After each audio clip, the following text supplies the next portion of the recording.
आप सभी को मेरा प्रणाम मित्रों। नमस्कार, जय श्री राम। तो इस वीडियो में हम लोग बात करेंगे रीट 2022 के बारे में कि स्टे किसकी वजह से आया है और स्टे कब हटेगा और स्टे से किसे फ़ायदा होगा और किसे नुकसान होगा। इन सब चीज़ों के बारे में हम लोग बात करेंगे। ठीक है फ्रेंड्स, आगे बढ़ने से पहले मैं आपको बता दूं कि आपकी सुविधा के लिए मैंने एक टेलीग्राम ग्रुप बना रखा है जिसका लिंक मैंने डिस्क्रिप्शन बॉक्स में दे रखा है, जिसमें रीट भर्ती के बारे में जितनी भी तमाम इन्फॉर्मेशन कोर्ट से आती है वो सारी की सारी मैं उसमें शेयर करता हूँ। तो आप चाहो तो डिस्क्रिप्शन बॉक्स में जो लिंक दे रखा है उसके थ्रू टेलीग्राम ग्रुप को ज्वाइन कर सकते हो। और अगर आपको मेरा चैनल अच्छा लगे, मेरी दी हुई जानकारी अच्छी लगे, तो प्लीज़ चैनल को जरूर सब्सक्राइब करना और वीडियो को लाइक करना। ठीक है फ्रेंड्स, हम बढ़ते हैं आगे। देखो, स्टे किसकी वजह से आया है। आपको बता दूं कि जो बोर्ड ने क्वेश्चन पेपर बनाया था, है ना, उसके बाद में कोर्ट में केस हुआ। जो क्वेश्चन डिलीट हुए उनके ऊपर लोगों ने केस किया, या जिनके आंसर चेंज हुए उसके ऊपर कोर्ट में पिटीशन फाइल हुई। उसके बाद में कोर्ट ने बोर्ड से बोला कि आप एक एक्सपर्ट कमेटी बनाओ और जो क्वेश्चन हैं और जिन पर ऑब्जेक्शन है उनको आप क्लियर करो, यानी कि बोर्ड ने उन पर क्लेरिफिकेशन मांगा। कोर्ट ने बोर्ड से क्लेरिफिकेशन मांगा। बोर्ड ने अपनी कमेटी बनाई। कमेटी में ये हुआ कि कमेटी ने अपनी रिपोर्ट कोर्ट में पेश करी।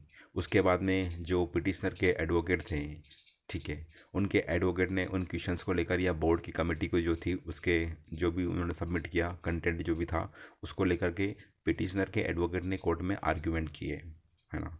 आर्ग्यूमेंट किए तो उसमें यह हुआ कि कोर्ट को ऐसा हुआ कि कोर्ट ने जो बोर्ड की एक्सपर्ट कमेटी की जो रिपोर्ट थी उससे कोर्ट पूरी तरह से संतुष्ट नहीं हुआ, यानी कि कोर्ट सेटिस्फाई नहीं था पूरी तरह से। उसके बाद में कोर्ट ने बोर्ड से पूछा कि आप लोग ज्वाइनिंग दे रहे हो, लेकिन अगर जिन लोगों ने कोर्ट में पिटीशन फाइल कर रखी है ये लोग अगर केस जीतते हैं तो आप इनको ज्वाइनिंग कहाँ से दोगे, इनके लिए सीट कहाँ से लाओगे आप। तो इस क्वेश्चन का जवाब बोर्ड के या जो भी अथॉरिटी है उसके पास में कोई जवाब नहीं था कोर्ट में। तो इनके पास में कोई जवाब था नहीं। इसके बाद में कोर्ट को लगा कि वैकेंसी पर स्टे देना ठीक है, क्योंकि बाद में सेवा समाप्त करना अच्छी बात नहीं है। कोर्ट ने इस वजह से स्टे दिया। तो जो लोग सोच रहे हैं कि हम लोगों ने हाई कोर्ट में रिट फाइल करवाई है उसकी वजह से स्टे आया, तो वो गलत सोच रहे हैं।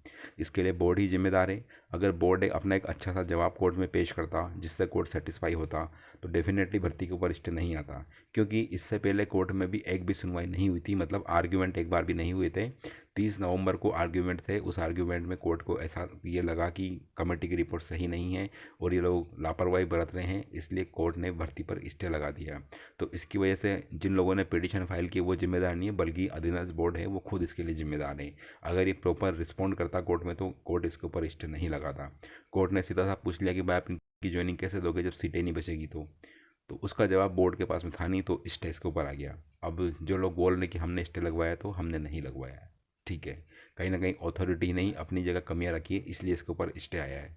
तो ये इसका जवाब था। जो लोग मेरे को कमेंट कर रहे हैं, अनाप शनाप बक बक कर रहे हैं कि आपने उलझा दिया भर्ती को, ऐसा कर दिया वैसा कर दिया, तो हमारी ऐसी बिल्कुल भी इंटरेस्ट नहीं है कि हम जानबूझ के वैकेंसी को उलझा रहे हैं।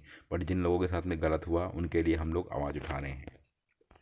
अगर आपके साथ में भी गलत होता तो हम आपके लिए भी आवाज़ उठाते हैं। ठीक है, अब नेक्स्ट बात करते हैं कि स्टे से किसे फ़ायदा होगा और किसे नुकसान होगा और स्टे कब तक हटेगा। देखो, स्टे तभी हटेगा जब 21 दिसंबर को सुनवाई में कुछ निकल के आता है पॉजिटिव या जो भी हो, कुछ जजमेंट आता है, तो उसके बाद में स्टे हटने की संभावना है। लेकिन अगर 21 दिसंबर की सुनवाई में कुछ भी नहीं होता है, यानी कोर्ट जो है बोर्ड से सेटिस्फाई नहीं होता है, तो स्टे हटने की संभावना बहुत कम है। अगर उस दिन कोई फैसला आता है कोर्ट का या ऑर्डर आता है तो डेफिनेटली स्टे हट जाएगा, लेकिन ऐसा लग नहीं रहा है। ठीक है, नेक्स्ट बात करेंगे कि स्टे से किसे फ़ायदा होगा और किसे नुकसान होगा। आपको बता दूं कि जिन लोगों का सिलेक्शन हो चुका है, यानी कि जो भी मेरिट लिस्ट आई थी जिसमें उनके रोल नंबर मिल चुके हैं, जिनका डीवी हो चुका है, एक गुणा की बता रहा हूँ मैं, उनका अगर सिलेक्शन हो रहा है तो उनको इस स्टे की वजह से कोई भी नुकसान नहीं होने वाला। नुकसान बस इतना होगा कि आपकी ज्वाइनिंग डिले हो रही है। ज्वाइनिंग डिले होने का मतलब ये है कि आपकी सैलरी कट रही है, यानी कि महीने का आपको लगभग 21,000 प्लस लॉस हो रहा है। जो सैलरी है आपकी 21,000 के आसपास जो भी मिलती है, 21 या 24,000, उसका आपको नुकसान हो रहा है। बस इतना सा आपको नुकसान हो रहा है, इससे ज़्यादा ऐसा नहीं है कि आपको चयन प्रक्रिया से बाहर कर देंगे। That is not possible. ठीक है, आपका डीवी हुआ है, सारी चीज़ें कंप्लीट थी, बट कोर्ट ने एंड टाइम पर स्टे लगा दिया। तो मैं इतना ही कहूँगा कि जिनका सिलेक्शन हो चुका है, अलॉटमेंट सब कुछ कंप्लीट है, ज्वाइनिंग होना बाकी है, तो उनको इस स्टे से कोई भी नुकसान नहीं है सिवाय पेमेंट के लिए। ठीक है, अब बात करते हैं हम लोग।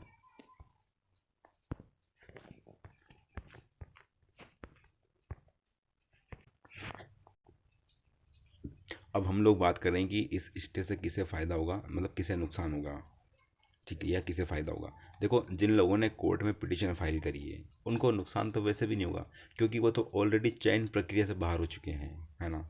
तो उनको नुकसान तो क्या होना है, जब आप फेल हो चुके हो एग्ज़ाम में तो नुकसान तो कुछ होना नहीं है आपको। लेकिन कहीं ना कहीं आपके लिए एक पॉजिटिव चीज़ ये नज़र आ रही है कि जिस तरह से कोर्ट ने स्टे लगाया है और जो बोर्ड ने जवाब कोर्ट में पेश किया है, कोर्ट बोर्ड के जवाब से सेटिस्फाई नहीं हुआ, तो आपके लिए कहीं ना कहीं पॉजिटिव चीज़ है। अगर इसमें आपके जो क्वेश्चन है, टोटल 22 क्वेश्चन पर लेवल 1 में पिटीशन फाइल हुई है, 22 क्वेश्चन में से मैं बता रहा हूँ कि 3 से 4 क्वेश्चन पे आपको नंबर मिलेंगे, है ना। तो अगर उन 3 से 4 क्वेश्चन के जो पिटिशनर हैं उनको लाभ मिलेगा तो डेफिनेटली ये उनके लिए फ़ायदे का सौदा है ना। बट नुकसान जिनका सिलेक्शन हो चुका है उनको इस भर्ती से कोई भी नुकसान नहीं है, ना ही उनको बाहर किया जाएगा, क्योंकि बोर्ड ने 21,000 में से सिर्फ 19,000 को ही ज्वाइनिंग दी है। यानी कि 2,000 सीटें बोर्ड ने जो कोर्ट में केस है उसकी वजह से पेंडिंग रखी है। तो नुकसान तो किसी को भी नहीं होने वाला, फ़ायदा ही होगा। ठीक है, वेटिंग का बता दूं कि वेटिंग इसमें डिले होने वाली है। जब तक ये मैटर क्लियर नहीं होता उसके पहले प्रोविजनल वाले और वेटिंग वालों का कुछ भी कहना असंभव है, क्योंकि अभी तो ज्वाइनिंग ही पेंडिंग है, तो वेटिंग कैसे आएगी, है ना। तो जो है ये बताया मैंने आपको, स्टे के लिए जो हमको जिम्मेदार मानते हैं तो गलत मानते हैं, हमने ऐसा कुछ भी नहीं किया। अगर बोर्ड सही से पेपर सेट करता, क्वेश्चन पेपर में जो क्वेश्चन थे उनको डिलीट करने की नौबत नहीं आती, अच्छे क्वेश्चन बनाता, तो डेफिनेटली कहीं ना कहीं ये भर्ती कोर्ट में नहीं लटकती। लेकिन अब किसको पता था कि किस में क्या होने वाला है, we can't predict anything about this thing, ठीक है। तो ये था फ्रेंड्स, फ़ायदा होगा तो ओनली पिटिशनर को ही होगा, लेकिन नुकसान उनको नहीं होगा जिनका सिलेक्शन हुआ है। फ़ायदा ये है कि अगर आपका भी आप 2-5 नंबर से रहे हो, जो मेरी वकील से बात हुई थी तो उन्होंने कहा था कि 4 से 5 क्वेश्चन के नंबर देने पड़ेंगे। तो जो भी मैं मिनिमम बता रहा हूँ, 5 से 6 नंबर से जिनका सिलेक्शन नहीं हुआ है, उन्होंने अगर कोर्ट में रिट लगाई है तो उनको ही इससे फ़ायदा होगा, नुकसान किसी को नहीं होने वाला। नुकसान इसलिए नहीं होगा क्योंकि जिनका सिलेक्शन नहीं हुआ, जिन्होंने रिट लगाई है, वो तो ऑलरेडी चयन प्रक्रिया से बाहर हो चुके हैं, लेकिन कोर्ट से एक उम्मीद थी तो बस वही उम्मीद उनको फ़ायदे का सौदा है। अब जिसको फ़ायदा नहीं होगा तो रिट क्यों लगाएगा, ठीक है। तो ये था फ्रेंड्स, तो हम इसके लिए जिम्मेदार या गाली गलौज करना अच्छी बात नहीं है। दूसरी बात यह है कि देखो, जब तक कोर्ट का ऑर्डर या फैसला नहीं आएगा इस रिट के ऊपर, इस केस के ऊपर, तब तक आप रिट लगा सकते हो।